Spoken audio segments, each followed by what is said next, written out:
എല്ലാവർക്കും PSC റീചാർട്ടിൻ്റെ പുതിയൊരു വീഡിയോയിലേക്ക് സ്വാഗതം. നമ്മൾ ഇന്നിവിടെ ഡിസ്കസ് ചെയ്യുന്നത് തിരുവനന്തപുരത്ത് നടന്ന LDC പരീക്ഷയുടെ ചോദ്യപേപ്പറിലെ എല്ലാ ജോഗ്രഫി ചോദ്യങ്ങളും അതിൻ്റെ അനുബന്ധ വിവരങ്ങളുമാണ്. അടുത്ത ഘട്ടത്തിൽ LDC പരീക്ഷ എഴുതുന്ന എല്ലാവർക്കും ഇത് വളരെയധികം ഉപകാരപ്രദമായിരിക്കും. ആദ്യത്തെ ചോദ്യം, താഴെ പറയുന്നവയിൽ തെറ്റായ പ്രസ്താവനകൾ ഏതെല്ലാം? താഴെ പറയുന്നവയിൽ തെറ്റായ എന്ന വാക്ക് കൃത്യമായി ഓർത്തിരിക്കുക. പ്രസ്താവനകൾ ഏതെല്ലാം?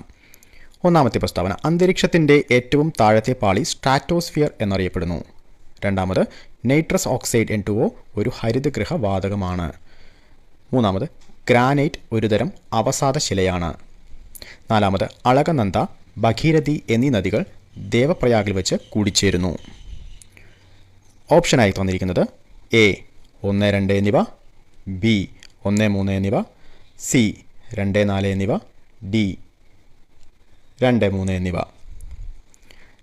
ഇതിന് ആൻസറിലേക്ക് പോകുന്നതിന് മുമ്പായിട്ട് ഇതിൻ്റെ പ്രസ്താവനകൾ ഒന്നുകൂടി നോക്കാം. അന്തരീക്ഷത്തിൻ്റെ ഏറ്റവും താഴത്തെ പാളി സ്ട്രാറ്റോസ്ഫിയർ എന്നറിയപ്പെടുന്നു. ശരിയാണോ എന്ന് ഉറപ്പിക്കുന്നതിന് മുമ്പായിട്ട് നമുക്ക് എന്തൊക്കെയാണ് അന്തരീക്ഷത്തിൻ്റെ പാളികൾ എന്ന് നോക്കാം.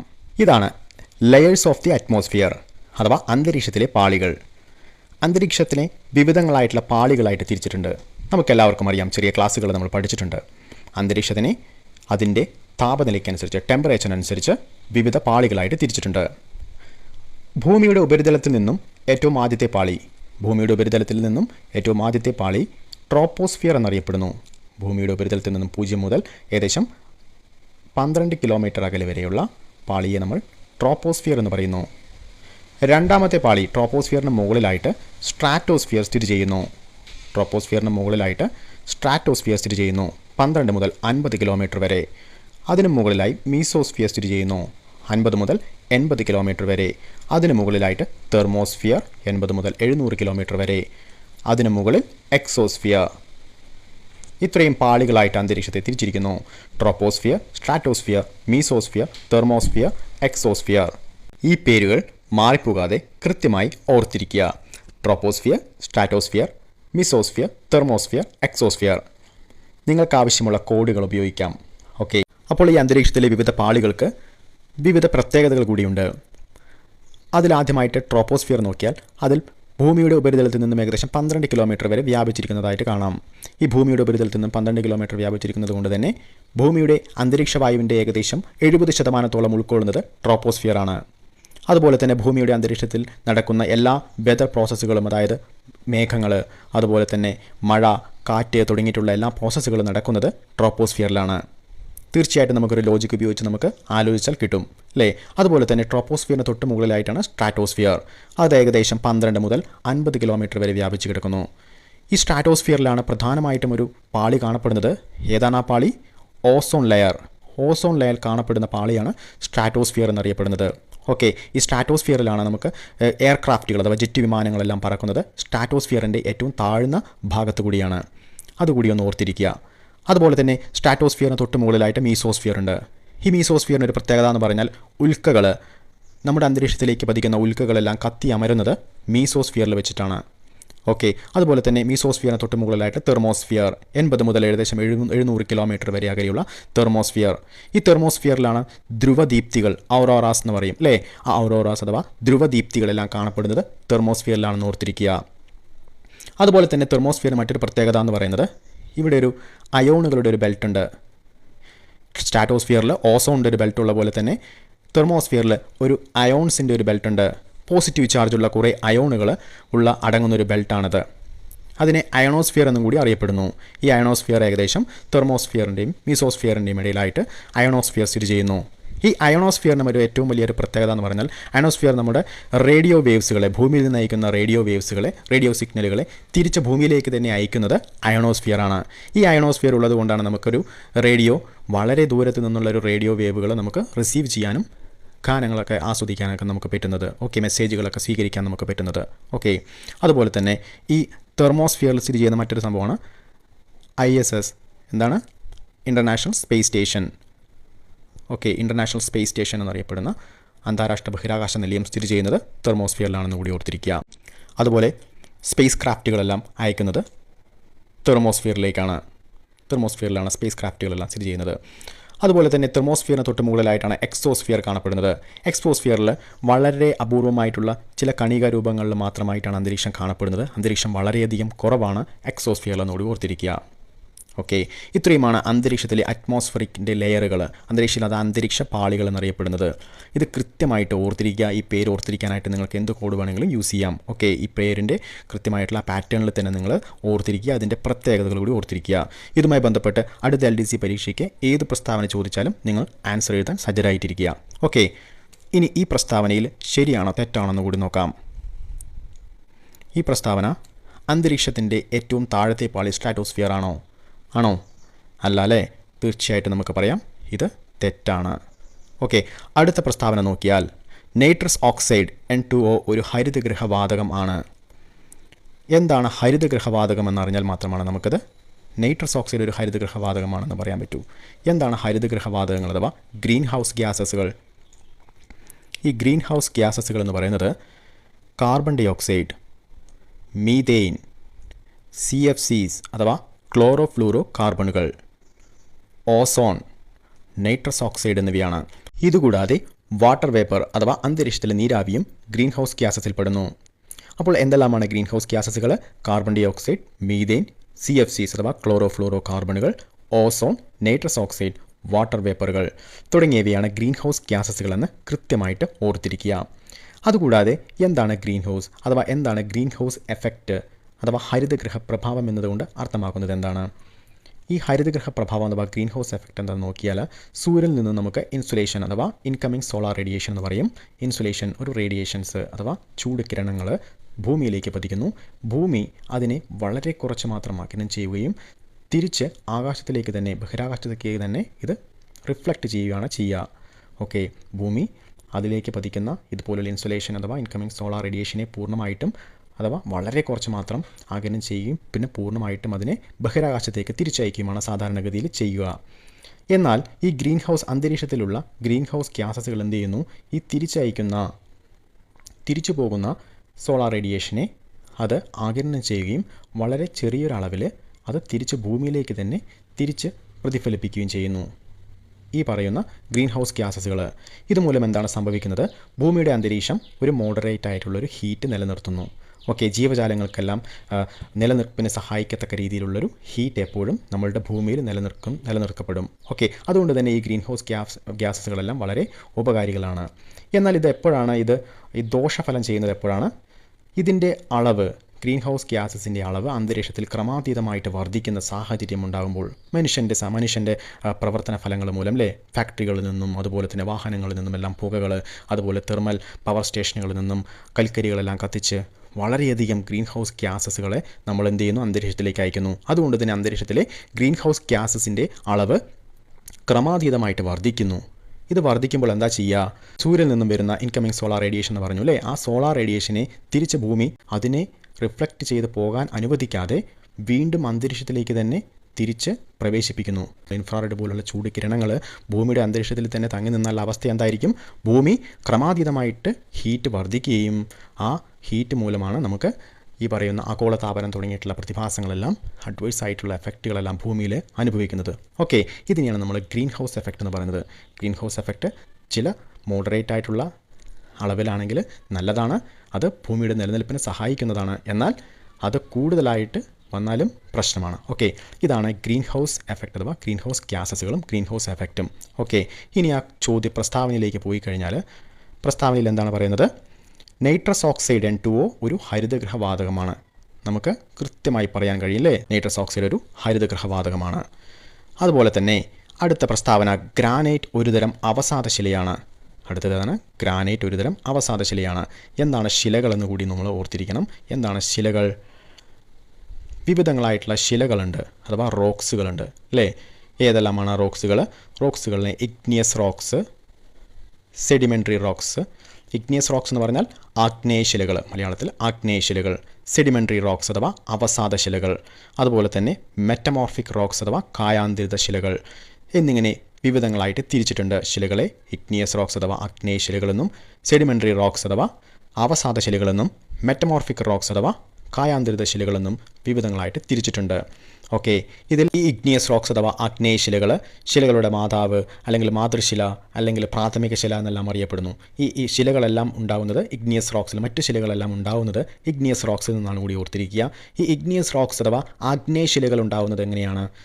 നമ്മളുടെ ഭൂമിക്കടിയിലുള്ള മാഗ്മ അല്ലേ, ഭൂമിക്കടിയിലുള്ള മാഗ്മ പുറത്തേക്ക് വരുന്നത് അഗ്നിപർവ്വതങ്ങളിലൂടെയാണ് നമ്മൾ പഠിച്ചിട്ടുണ്ട് അല്ലേ. ഈ അഗ്നിപർവ്വതങ്ങളിലൂടെ മാഗ്മ എന്ത് ചെയ്യുന്നു? ഭൂമിക്ക് പുറത്തേക്ക് വരുന്നു, ഭൂമിയുടെ ഉപരിതലത്തിലേക്ക് പ്രവേശിക്കുന്നു. ഈ ഉപരിതലത്തിലേക്ക് പ്രവേശിക്കുന്നതോടുകൂടി അത് ലാവ എന്നറിയപ്പെടുന്നു അല്ലേ. ഒഴുകിപ്പോകുന്നതൊക്കെയാണ് ലാവ.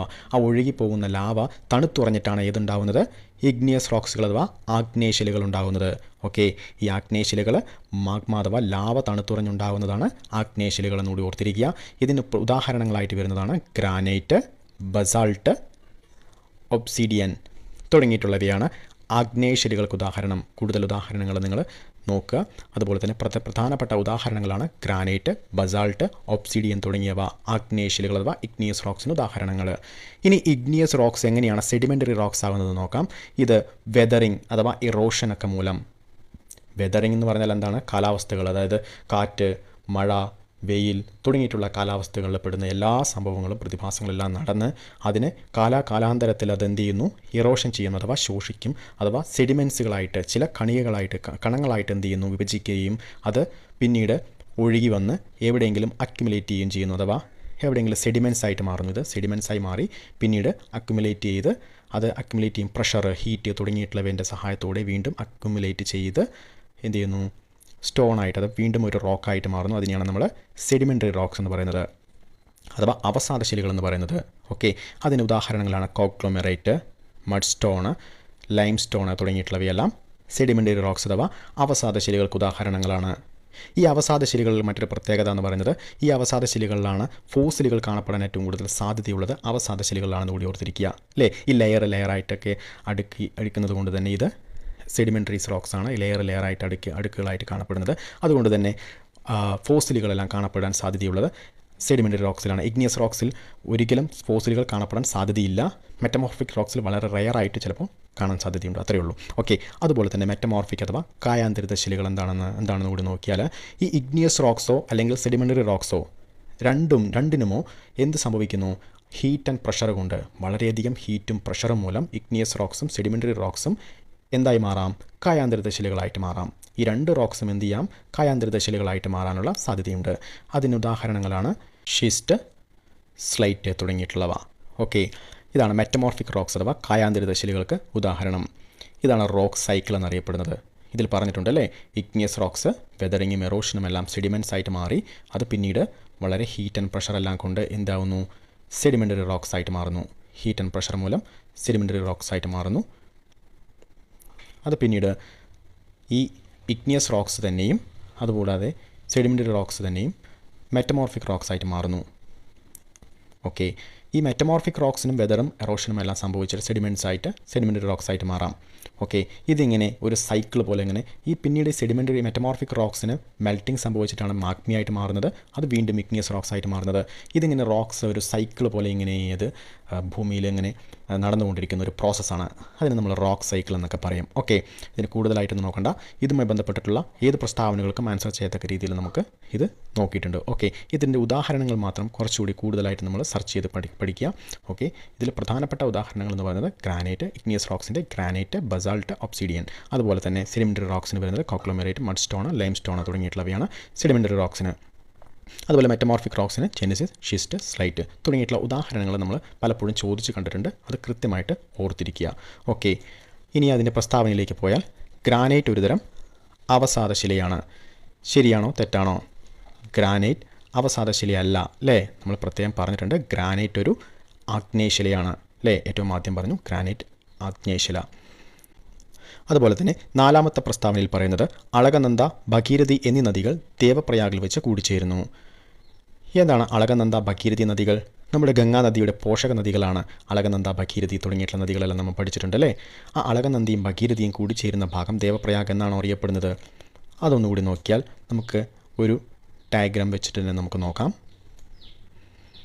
ഇതാണ് ഗംഗയുടെ ഉത്ഭവം അല്ലേ. ഗംഗയുടെ ഉത്ഭവത്തിൽ അത് ഗംഗ എന്നല്ല അറിയപ്പെടുന്നത്, അളകനന്ദിയും ഭഗീരഥി എന്നിങ്ങനെയൊക്കെയാണ് അറിയപ്പെടുന്നത്. ഓക്കെ, ആദ്യം അത് ഉത്ഭവിക്കുന്നത് അളകനന്ദ ഉത്ഭവിക്കുന്നത് ബദ്രിനാഥിൽ നിന്ന് ഉത്ഭവിക്കുന്നു. ഇത് അളകനന്ദ. ഓക്കെ, ഈ അളകനന്ദ എന്നറിയപ്പെടുന്നു ആദ്യം ഗംഗ. അതിൽ ധൗളി ഗംഗ എന്ന് പറഞ്ഞിട്ടുള്ളൊരു ഗംഗാനദി കൂടി, ഗംഗാനദിയുടെ പോഷക നദി കൂടി എന്ത് ചെയ്യുന്നു, വിഷ്ണുപ്രയാഗിൽ വെച്ച് കൂടിച്ചേരുന്നു. അളകനന്ദിയോട് ധൗളി ഗംഗ കൂടിച്ചേരുന്ന ഭാഗം അറിയപ്പെടുന്നത് വിഷ്ണുപ്രയാഗ് എന്നാണ്. അതുപോലെ തന്നെ അളകനന്ദിയിൽ നന്ദാകിനി എന്നറിയപ്പെടുന്ന നദി കൂടി കൂടിച്ചേരുന്ന ഭാഗമുണ്ട്. ആ ഭാഗം അറിയപ്പെടുന്നത് നന്ദ് പ്രയാഗ് എന്നാണ്.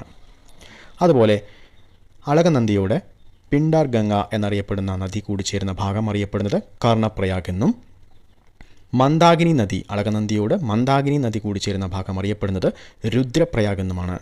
അതുപോലെ അളകനന്ദ നദിയോടുകൂടി ഭഗീരഥി നദി കൂടിച്ചേരുന്ന ഭാഗം അറിയപ്പെടുന്നത് ഏതാണ്, ദേവപ്രയാഗ്. ഓക്കെ, ഈ ദേവപ്രയാഗിൽ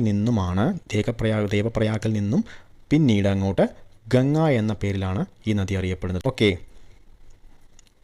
അതുപോലെ ഈ ഗംഗാ നദിയുടെ മറ്റ് പോഷക നദികളെല്ലാം ഒന്ന് അറിഞ്ഞിരിക്കണം. മറ്റ് പരീക്ഷകളിൽ ചിലപ്പോൾ ഇതുമായി ബന്ധപ്പെട്ടിട്ട് ചോദിച്ചാൽ തന്നെയും ആൻസർ ചെയ്യാനായിട്ട്. അതിൽ ലെഫ്റ്റ് ബാങ്ക് ട്രൈബ്യൂട്ടറീസ് ഉണ്ട്, റൈറ്റ് ബാങ്ക് ട്രൈബ്യൂട്ടറീസ് ഉണ്ട്. അതുപോലെ അതായത് പോഷക നദികൾ ലെഫ്റ്റിൽ നിന്ന് ചേരുന്ന പോഷക നദികളുണ്ട്, വലതുവശത്ത് കൂടി ചേരുന്ന പോഷക നദികളുണ്ട്.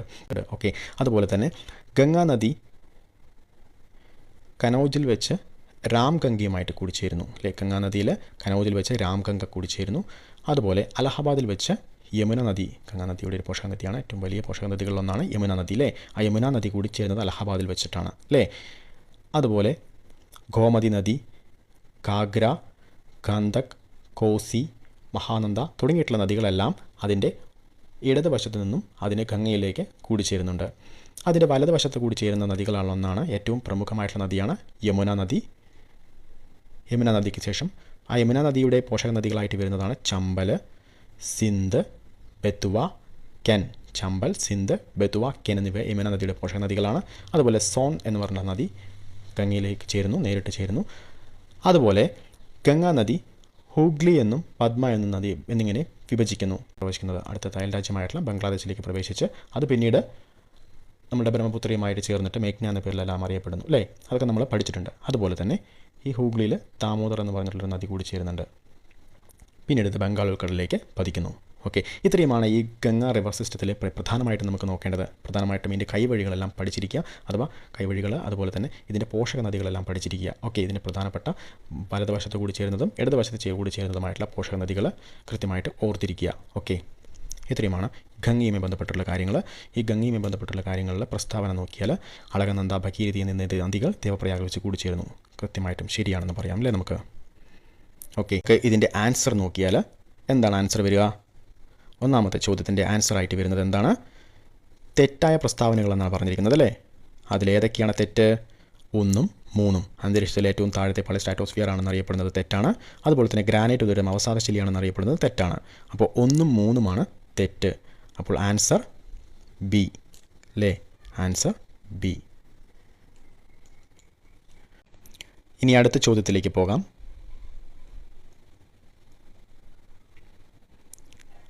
അടുത്ത ചോദ്യം നോക്കിയാൽ താഴെ പറയുന്നവയിൽ ഇന്ത്യൻ മഹാസമുദ്രത്തിലെ സമുദ്രജല പ്രവാഹം ഏത്? എ പെങ്ക്വേല പ്രവാഹം, ബി കൊറോഷിവോ പ്രവാഹം, സി ഗൾഫ് സ്ട്രീം, ഡി അഗുൽഹാസ് പ്രവാഹം. അപ്പോൾ ഇതിൽ സമുദ്രജല പ്രവാഹങ്ങൾ പറഞ്ഞിട്ടുണ്ട് അല്ലേ. ഇനി എന്താണ് സമുദ്രജല പ്രവാഹം എന്ന് നോക്കിയാൽ നമ്മളുടെ സമുദ്രങ്ങൾ ഏതൊക്കെയാണ് നമ്മളുടെ സമുദ്രങ്ങളായിട്ട് വരുന്നത്? പസഫിക് സമുദ്രമുണ്ട്, അതുപോലെ തന്നെ ഇന്ത്യൻ മഹാസമുദ്രം, അറ്റ്ലാന്റിക് സമുദ്രം, ആർട്ടിക് സമുദ്രം തുടങ്ങിയിട്ടുള്ള സമുദ്രങ്ങളെല്ലാം ഉണ്ടല്ലേ. ആ സമുദ്രങ്ങൾ കൃത്യമായിട്ട് ഒരു ദിശയിൽ ഇങ്ങനെ ഒഴുകിക്കൊണ്ടിരിക്കുകയാണ്. നദികൾ ഒഴുകുന്ന പോലെ തന്നെ സമുദ്രങ്ങളും എന്ത് ചെയ്യുന്നുണ്ട്? പ്രഥമ ദൃഷ്ട്യാ നമുക്ക് നോക്കുമ്പോൾ, പുറമേ നിന്ന് നോക്കുമ്പോൾ നമുക്ക് ഒഴുകുന്നതായിട്ടൊന്നും കാണാതെ സ്ഥിരമായിട്ട് ഇങ്ങനെ നിൽക്കുന്നതായിട്ട് തോന്നുമെങ്കിലും ഇത് കൃത്യമായിട്ട് പതിയെ ഒഴുകിക്കൊണ്ടിരിക്കുന്നുണ്ട്. അതുപോലെ തന്നെ കോണ്ടിനെൻ്റ് ടു കോണ്ടിനെൻ്റലായിട്ട് അഥവാ വ്യത്യസ്ത കോണ്ടിനെൻ്റലുകൾക്കിടയിൽ ഇതിങ്ങനെ ഒഴുകിക്കൊണ്ടിരിക്കുന്നതായിട്ട് കാണാം. ഓക്കെ, അതിനെ നമ്മൾ സമുദ്രജല പ്രവാഹങ്ങൾ എന്ന് പറയുന്നത്. വിവിധ തരങ്ങളായിട്ടുള്ള സമുദ്രങ്ങളിൽ വിവിധ തരങ്ങളായിട്ടുള്ള പ്രവാഹങ്ങൾ നിലവിലുണ്ട്. ഈ സമുദ്രജല പ്രവാഹങ്ങൾ ശീതജലം അഥവാ കോൾഡ് കറണ്ട് ഉണ്ട്, അതുപോലെ തന്നെ വാം കറണ്ടും ഉണ്ട്. ഓക്കെ, ഈ കറണ്ട് എന്ന് പറയുന്നത് തന്നെ ഒഴുക്ക് എന്നാണ് അർത്ഥം അല്ലേ, എല്ലാവർക്കും അറിയാം. അതുപോലെ തന്നെ അതിൽ ഇന്ത്യൻ മഹാസമുദ്രത്തിൽ കാണപ്പെടുന്ന പ്രധാനപ്പെട്ട സമുദ്രജല പ്രവാഹങ്ങളാണ് ഈ പറയുന്നത്. അഗുൽഹാസ് ഇന്ത്യൻ മഹാസമുദ്രമാണിത് അല്ലേ. ഇതാണ് ഇന്ത്യൻ മഹാസമുദ്രം. ഇന്ത്യൻ മഹാസമുദ്രത്തിൽ കാണപ്പെടുന്ന പ്രധാനപ്പെട്ട ഒരു സമുദ്രജല പ്രവാഹം എന്ന് പറയുന്നത് അഗുൽഹാസ്. ഇതൊരു വാം കറണ്ടാണ്. അതുപോലെ മൊസാംബിക് എന്നറിയപ്പെടുന്നൊരു കറണ്ട്, അതുപോലെ ഇക്വറ്റോറിയൽ കൗണ്ടർ എന്നറിയപ്പെടുന്ന ഒരു കറണ്ട് ഉണ്ട്. നോർത്ത് ഇക്വറ്റോറിയൽ കൗണ്ടർ എന്ന് പറഞ്ഞിട്ടുള്ളൊരു കറണ്ട് ഉണ്ട്. ഇത്രയും ഇതിൽ പ്രധാനമായിട്ട് വരുന്നതാണ് അഗുൽഹാസ് എന്ന് പറഞ്ഞിട്ടുള്ള കൗണ്ടർ. ആഫ്രിക്കയുടെ തീരത്തിന് സമീപത്ത് കൂടി ഒഴുകുന്നൊരു കറണ്ടാണ് അഗുൽഹാസ്. ഓക്കെ, അതുപോലെ തന്നെ മൊസാംബിക് എന്ന് പറഞ്ഞിട്ടുള്ളൊരു സമുദ്രജല പ്രവാഹമുണ്ട്. ഇതെല്ലാമാണ് ഇന്ത്യൻ മഹാസമുദ്രത്തിൽ കാണപ്പെടുന്ന പ്രധാനപ്പെട്ട സമുദ്രജല പ്രവാഹം. അതുപോലെ തന്നെ അറ്റ്ലാന്റിക്കിൽ കാണപ്പെടുന്ന ഒരു സമുദ്രജല പ്രവാഹമാണ് ഗൾഫ് സ്ട്രീം. നോർത്ത് അറ്റ്ലാന്റിക്കിലാണ് കാണപ്പെടുന്നത്. ഇത് അറ്റ്ലാന്റിക് സമുദ്രമാണിത് അല്ലേ, എസ് ആകൃതിയിൽ നമ്മൾ പഠിച്ചിട്ടുണ്ട്. ആ എസ് ആകൃതിയിലുള്ള അറ്റ്ലാന്റിക് സമുദ്രത്തിൽ കാണപ്പെടുന്ന, അല്ലെങ്കിൽ നോർത്ത് അറ്റ്ലാന്റിക് സമുദ്രത്തിൽ കാണപ്പെടുന്ന ഒരു സമുദ്രജല പ്രവാഹമാണ് ഗൾഫ് സ്ട്രീം എന്ന് പറയുന്നത്. അതുപോലെ തന്നെ നോർത്ത് അറ്റ്ലാന്റിക്കിൽ വരുന്നത് മറ്റൊരു സമുദ്രജല പ്രവാഹമാണ് ലാബ്രഡോർ. ഓക്കെ, അതൊരു കോൾഡ് കറണ്ടാണ് ലാബ്രഡോർ. അതുപോലെ ഗൾഫ് സ്ട്രീം എന്ന് പറയുന്നത് ഒരു വാം കറണ്ടാണെന്ന് കൂടി ഓർത്തിരിക്കുക. ഈസ്റ്റ് ഗ്രീൻലാൻഡ് കറണ്ട് ഉണ്ട്, നോർവീജിയൻ കറണ്ട് ഉണ്ട്. അതുപോലെ തന്നെ സൗത്ത് അറ്റ്ലാന്റിക്ക് വരികയാണെങ്കിൽ ബെങ്ക്വേല, നമ്മൾ ഓപ്ഷനിൽ കണ്ട ബെങ്ക്വേല പ്രവാഹം അറ്റ്ലാന്റിക്കിലാണ് അല്ലേ, സൗത്ത് അറ്റ്ലാന്റിക്കിലാണ് ബെങ്ക്വേല പ്രവാഹം എന്ന് ഓർത്തിരിക്കുക. അതുപോലെ തന്നെ ബ്രസീലിയൻ കറണ്ട് നമ്മുടെ സൗത്ത് അറ്റ്ലാന്റിക്കിൽ വരുന്നതാണ് കറണ്ടാണ് ബ്രസീലിയൻ കറണ്ട്. ഓക്കെ, അതുപോലെ പസഫിക് സമുദ്രത്തിൽ വരുന്നൊരു മറ്റൊരു സമുദ്രജല പ്രവാഹമാണ്, നോർത്തേൺ പസഫിക്കിലാണ്, അല്ലെങ്കിൽ ഇവിടെ നോർത്തേൺ പസഫിക്കിൽ വരുന്ന മറ്റൊരു സമുദ്രജല പ്രവാഹമാണ് ഒയാഷിയോ എന്ന് പറഞ്ഞിട്ടുള്ളൊരു സമുദ്രജല പ്രവാഹം. അതുപോലെ തന്നെ കുറോഷ്യോ എന്ന് പറഞ്ഞിട്ടുള്ളൊരു സമുദ്രജല പ്രവാഹമുണ്ട് ജപ്പാൻ്റെ തീരത്ത് വരുന്നത്, ചൈനയിൽ ഏകദേശം റഷ്യയുടെ തീരത്ത് വരുന്നത് ഒയാഷിയോ. അതുപോലെ തന്നെ ചൈനയും ജപ്പാൻ്റെയും ഒക്കെ തീരത്തുകൂടി വരുന്നതാണ് കുറോഷ്യോ എന്ന് പറഞ്ഞിട്ടുള്ളൊരു സമുദ്രജല പ്രവാഹം. ഇത്തരം സമുദ്രജല പ്രവാഹങ്ങളെക്കുറിച്ചിട്ട് കൃത്യമായിട്ട് ഓർത്തിരിക്കുക. അത് വാം കറണ്ടുണ്ട്, കോൾഡ് കറണ്ട് ഉണ്ടെന്ന് ഓർത്തിരിക്കുക. ഇപ്പോൾ ഗൾഫ് സ്ട്രീം വാമാണ്, എന്നാൽ ലാബ്രഡോർ എന്താണ്, കോൾഡാണ് അല്ലേ. അതുപോലെ തന്നെ ചിലപ്പോൾ അങ്ങനെ ചോദിക്കാം. ഓക്കെ, വാം കറണ്ട് ഏതാണെന്ന് ചോദിക്കാം. താഴെ തന്നിരിക്കുന്നവയിൽ വാം കറണ്ട് അഥവാ ഉഷ്ണജല പ്രവാഹം ഏതാണെന്ന് കൂടി ചോദിക്കാം. ഓക്കെ, അപ്പോൾ അത് കൃത്യമായിട്ട് വേർതിരിച്ച് തന്നെ പഠിക്കുക. ഓക്കെ, ഇനി ഇതിൻ്റെ ഉത്തരം എന്തായിരിക്കും? താഴെ പറയുന്നവയിൽ ഇന്ത്യൻ മഹാസമുദ്രത്തിലെ സമുദ്രജല പ്രവാഹം എന്ന് പറയുന്നത് കൃത്യമായിട്ട് നമുക്ക് പറയാം ഡി അല്ലേ, അഗുൽഹാസ് പ്രവാഹം. Okay, answer D. അടുത്ത ചോദ്യത്തിലേക്ക് പോയാൽ താഴെ പറയുന്നവയിൽ ശരിയായ പ്രസ്താവനകൾ ഏതെല്ലാം? ശരിയായ പ്രസ്താവനകൾ. ഓക്കെ, അതിലാദ്യത്തേത് ഇന്ത്യൻ സ്റ്റാൻഡേർഡ് സമയം ഗ്രീനിച്ച് സമയത്തേക്കാൾ 5.5 മണിക്കൂർ മുന്നിലാണ്. അതുപോലെ തമിഴ്നാട്ടിലെ കൂടൻകുളത്ത് ഒരു ഭൗമ താപോർജ്ജ നിലയം സ്ഥിതി ചെയ്യുന്നു. അതുപോലെ ഗുജറാത്തിൻ്റെ തലസ്ഥാനം അഹമ്മദാബാദാണ്. സത്ലജ് സിന്ധു നദിയുടെ പോഷക നദിയാണ്. തുടങ്ങിയിട്ടുള്ള 4 പ്രസ്താവനകളാണ് ചോദിച്ചിരിക്കുന്നത് അല്ലേ. അതിൽ എ എന്ന് പറയുന്നത് 1, 2 എന്നിവ, ബി 2, 4 എന്നിവ, സി 1, 4 എന്നിവ, ഡി 2, 3 എന്നിവ. ഇതിലേതാണ് ശരി? നോക്കുന്നതിന് മുമ്പായിട്ട് ആദ്യത്തെ പ്രസ്താവന നോക്കിയാൽ ഇന്ത്യൻ സ്റ്റാൻഡേർഡ് സമയം ഗ്രീനിച്ച് സമയത്തേക്കാൾ 5.5 മണിക്കൂർ മുന്നിലാണ്. എന്താണ് ഇന്ത്യൻ സ്റ്റാൻഡേർഡ് സമയം, എന്താണ് ഗ്രീനിച്ച് സമയം? നമുക്ക് അതൊന്ന് പരിശോധിച്ചതിന് ശേഷം അതിലേക്ക് കിടക്കാം. ഓക്കെ, ഇനി എന്താണ് Indian standard time? Indian standard time എന്ന് പറയുന്നത് നമ്മളുടെ ഭൂമിയെ വിവിധ സമയമേഖലകളാക്കി തിരിച്ചിട്ടുണ്ട്. ആ സമയമേഖലകൾ സ്റ്റാർട്ട് ചെയ്യുന്നത് ഗ്രീൻവിച്ച് മീൻ ടൈം എന്ന് പറഞ്ഞിട്ടുള്ളൊരു രേഖയിൽ നിന്നാണ് അല്ലേ. ഗ്രീൻവിച്ച് എന്ന് പറഞ്ഞിട്ടുള്ള ബ്രിട്ടനിലെ ഗ്രീൻവിച്ച് എന്ന് പറഞ്ഞിട്ടുള്ള പ്രദേശത്ത് കൂടി കടന്നു പോകുന്ന ഒരു സാങ്കല്പിക രേഖയാണ് നമ്മളെന്ത് പറയുന്നത് ഗ്രീൻവിച്ച് മെറിഡിയൻ അഥവാ ഗ്രീൻവിച്ച് മീൻ ടൈം എന്നൊക്കെ പറയുന്നത് അല്ലേ. ആ മീൻ ടൈം അഥവാ ഗ്രീൻവിച്ച് മെറിഡിയനിൽ കൂടെ അഥവാ ഗ്രീൻവിച്ച് ലൈനിൽ, ആ ലൈനിൽ നിന്നുമാണ് നമ്മളുടെ സമയമേഖലകൾ സ്റ്റാർട്ട് ചെയ്യുന്നത് അല്ലേ. ആ സമയമേഖലകൾ ആ ഭൂമിയിൽ നിന്നും കിഴക്കോട്ട് പോകും തോറും സമയമേഖലകൾ കൂടിക്കൊണ്ടിരിക്കുന്നു, അതായത് സമയം കൂടുതലായിക്കൊണ്ടിരിക്കുന്നു. ഓക്കെ, പടിഞ്ഞാറോട്ട് പോകും തോറും സമയം കുറഞ്ഞുകൊണ്ടിരിക്കുന്നു. ഈ ഗ്രീൻവിച്ച് സമയത്തിൽ നിന്നും സമയം കിഴക്കോട്ട് പോകും തോറും കൂടിക്കൊണ്ടിരിക്കുന്നു, പടിഞ്ഞാറോട്ട് പോകും തോറും കുറഞ്ഞുകൊണ്ടിരിക്കുന്നു. ഓക്കെ, അതിൽ കിഴക്കോട്ട് പോകുമ്പോഴാണ് നമ്മളുടെ ഇന്ത്യ വരുന്നത്. ആ ഇന്ത്യയുടെ സ്റ്റാൻഡേർഡ് ടൈമായിട്ട് വരുന്ന ലൈനാണ് വരച്ചിരിക്കുന്ന ഒരു രേഖയാണ് നമ്മൾ ഇന്ത്യൻ സ്റ്റാൻഡേർഡ് ടൈം എന്ന് പറയുന്നത്. ഓക്കെ, അത് 82 ഡിഗ്രി 30 മിനിറ്റ് ഈസ്റ്റ് അഥവാ ഈസ്റ്റ് ഭാഗത്താണ് അല്ലേ. അതുകൊണ്ട് തന്നെ 82 ഡിഗ്രി 30 മിനിറ്റ് ഈസ്റ്റ് എന്ന ഒരു സമയമേഖലയാണ് ഇന്ത്യ സ്വീകരിച്ചിരിക്കുന്നത്. ഓക്കെ, ഏകദേശം 82.5 ഡിഗ്രി. ഈ 82.5 എന്ന് പറയുന്ന 82.5യെ 4 മിനിറ്റ്, 1 ഡിഗ്രി എന്ന് പറയുന്നത് 4 മിനിറ്റാണെന്ന് ഓർക്കുക. 1 ഡിഗ്രി ഇവിടെ നിന്ന് ഗ്രീൻവിച്ച് മീൻ ടൈമിൽ നിന്നും 1 ഡിഗ്രി മാറിയാൽ 4 മിനിറ്റ് കൂടുതലാവും. അപ്പോൾ 82 ഡിഗ്രി മാറിയാൽ ഏകദേശം 330 മിനിറ്റ് അഥവാ 5 അവേഴ്സും 30 മിനിറ്റും. ഓക്കെ, അത്രയും സമയം ഗ്രീൻവിച്ച് മീൻ ടൈമിനേക്കാൾ, ഗ്രീൻവിച്ചിലുള്ള സമയത്തേക്കാൾ കൂടുതലായിരിക്കും. 5.5 മണിക്കൂർ കൂടുതലാണ് ഇന്ത്യയിലുള്ള സമയമെന്ന് ഓർത്തിരിക്കുക. ഓക്കെ, അപ്പോൾ എപ്പോഴും ഇന്ത്യൻ സ്റ്റാൻഡേർഡ് ടൈം എന്ന് പറയുന്നത് ഗ്രീൻവിച്ച് മീൻ ടൈമിൽ നിന്നും 5.5 മണിക്കൂർ കിഴക്ക്, 5.5 മണിക്കൂർ മുന്നിലായിരിക്കും. ഓക്കെ, കിഴക്ക് ഭാഷത്ത് ആയതുകൊണ്ട് തന്നെ മുന്നിലായിരിക്കുമെന്ന് ഓർത്തിരിക്കുക. അതുപോലെ തന്നെ ഇതുമായി ബന്ധപ്പെട്ട മറ്റൊരു ഭാഗം ഓർത്തിരിക്കേണ്ടത് ഇന്ത്യയുടെ സമയമേഖല കടന്നു പോകുന്ന സംസ്ഥാനങ്ങൾ. ഇന്ത്യയുടെ സമയമേഖല എന്ന് പറയുന്നത് 82 ഡിഗ്രി 30 മിനിറ്റ് ഈസ്റ്റാണെന്ന് പറഞ്ഞു അല്ലേ. ഈ രേഖ കടന്നു പോകുന്ന സംസ്ഥാനങ്ങൾ എന്ന് പറയുന്നതാണ് ആദ്യം ഉത്തർപ്രദേശുണ്ട്, മധ്യപ്രദേശുണ്ട്, ഛത്തീസ്ഗഡ്, ഒഡീഷ, ആന്ധ്രാപ്രദേശ് തുടങ്ങിയിട്ടുള്ള സംസ്ഥാനങ്ങൾ കൃത്യമായിട്ട് ഓർത്തിരിക്കുക. ഉത്തർപ്രദേശ്, മധ്യപ്രദേശ്, ഛത്തീസ്ഗഡ്, ഒഡീഷ, ആന്ധ്രാപ്രദേശ്. ഇത് ഏത് കോഡ് വേണമെങ്കിലും നിങ്ങൾ സ്വീകരിക്കാം. ഇത് ഉത്തർപ്രദേശിലെ മിർസാപൂർ എന്ന് പറഞ്ഞിട്ടുള്ളൊരു ടൗണിലാണ് ഇത് എക്സാക്റ്റായിട്ട് കടന്നു പോകുന്ന ഭാഗം. ഏകദേശം അലഹബാദിന് അടുത്തുള്ള മിർസാപൂർ എന്ന് പറഞ്ഞിട്ടുള്ള ടൗണിൽ കൂടിയാണ് ഇത് ഇന്ത്യൻ സ്റ്റാൻഡേർഡ് ടൈം എന്ന് പറഞ്ഞിട്ടുള്ള ആ സ്റ്റാൻഡേർഡ് ടൈം സ്വീകരിച്ചിരിക്കുന്ന ആ ഇന്ത്യൻ സമയമേഖല കടന്നു പോകുന്നത്. ഓക്കെ, ഇനി ഈ ചോദ്യത്തിലേക്ക് നോക്കിയാൽ ഇന്ത്യൻ സ്റ്റാൻഡേർഡ് ടൈം ഗ്രീനിച്ച് സമയത്തേക്കാൾ 5.5 മണിക്കൂർ മുന്നിലാണ് അല്ലേ. തീർച്ചയായിട്ടും ഈ പ്രസ്താവന ശരിയാണ്. ഓക്കെ, അതുപോലെ തന്നെ തമിഴ്നാട്ടിലെ കൂടൻകുളത്ത് ഒരു ഭൗമ താപോർജ്ജ നിലയം സ്ഥിതി ചെയ്യുന്നു. എന്താണ് ഭൗമ താപോർജ്ജ നിലയം? അതൊന്ന് നോക്കിയാൽ ഈ ഭൗമ താപോർജ്ജ നിലയം എന്ന് പറയുന്നത് ജിയോ തെർമൽ എനർജി എന്ന് പറയും അല്ലേ. എന്താണ് ജിയോ തെർമൽ പവർ പ്ലാന്റുകൾ? ആ പേരിൽ തന്നെയുണ്ട് ജിയോ തെർമൽ. ഭൂമി, ജിയോ എന്ന് പറഞ്ഞാൽ ഭൂമി, ഭൂമിയിൽ നിന്നും തെർമൽ ചൂട് സ്വീകരിച്ചുകൊണ്ട് പ്രവർത്തിക്കുന്ന പവർ പ്ലാന്റുകൾ അല്ലേ. ഭൂമിയിൽ നിന്നും എങ്ങനെയാണ് ചൂട് സ്വീകരിക്കുന്നത്? സാധാരണ പവർ പ്ലാന്റുകൾ എങ്ങനെയാണ് പ്രവർത്തിക്കുക? കൽക്കരി ഉപയോഗിച്ച് ജലത്തെ ചൂടാക്കി അതിൽ നിന്ന് നീരാവി ഉൽപ്പാദിപ്പിക്കുകയും പിന്നീട് ആ നീരാവി ഉപയോഗിച്ച് ടർബൈനുകൾ കറക്കിക്കൊണ്ടാണ് നമ്മൾ വൈദ്യുതി ഉൽപ്പാദിപ്പിക്കുന്നത്. എന്നാൽ ജിയോ തെർമൽ പവർ പ്ലാന്റുകൾ അതിന് കൽക്കരി ആവശ്യമില്ല.